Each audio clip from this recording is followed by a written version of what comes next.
বিশ্বের ক্ষমতাধর রাষ্ট্রের প্রেসিডেন্ট পুতিন এবং যাদের রয়েছে পারমাণবিক শক্তি এবং বিভিন্ন অস্ত্রশস্ত্র দিয়ে সব কিছুতেই উপরে। তো এই বিশ্বের এই নেতার, প্রভাবশালী নেতার গাড়িতে বিস্ফোরণ, বোমে বিস্ফোরণ হয়েছে নাকি গাড়িতেই কোনো সমস্যা ছিল, সেই বিষয়টা জানবো পুতিনের এই খবরটা পড়ে। কালবেলার খবর।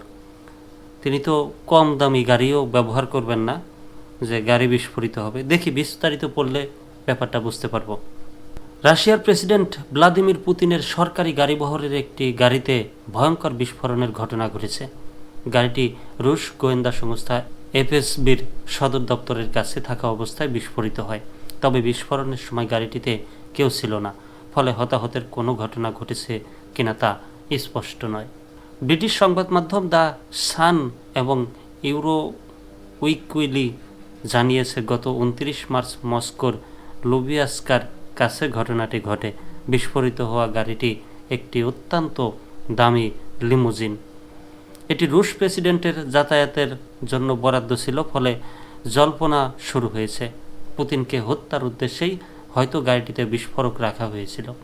সামাজিক যোগাযোগ মাধ্যমে যদিও এসব নেতার গাড়ি বুলেট প্রুফ হয়, তো এই পর্যন্ত পড়ে বুঝতে পারলাম যে আগে থেকেই পরিকল্পিতভাবে তার গাড়িতে ধারণা করা হচ্ছে যে বিস্ফোরক কিছু রাখা হয়েছিল, যার কারণে গাড়িতে বিস্ফোরণের মতো দুর্ঘটনা ঘটে।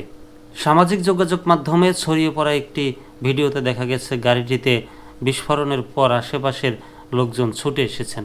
তারা আগুন নেভানোর চেষ্টা করছেন। প্রাথমিকভাবে ধারণা করা হচ্ছে গাড়িটির ইঞ্জিন থেকেই আগুনের সূত্রপাত ঘটে থাকতে পারে। পরে ফুয়েল ট্যাঙ্কে বিস্ফোরণ ঘটে পুরো গাড়িতে আগুন ছড়িয়ে পড়ে।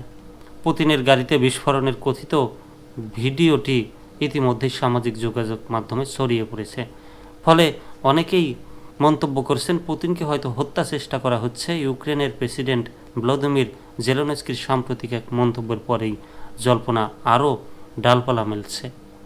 জেলেনস্কি মন্তব্য করেছিলেন, পুতিনের আয়ু আর বেশি দিন নেই, খুব শীঘ্রই তিনি মারা যাবেন, আর এটা সত্য, আর যুদ্ধেরও শেষ হবে। জেলেনস্কির এমন মন্তব্যের পর জল্পনা শুরু হয় পুতিনের শারীরিক অসুস্থতা নিয়েও। উল্লেখ্য, বর্তমানে ইউক্রেন এবং রাশিয়ার মধ্যে যুদ্ধ শেষ করার জন্য আলোচনা চলছে। সেই আলোচনায় মধ্যস্থ করেছে মার্কিন যুক্তরাষ্ট্র। মার্কিন মধ্যস্থতায় প্রাথমিকভাবে 30 দিনের যুদ্ধবিরতিতে সম্মত হয়েছে দুই দেশ।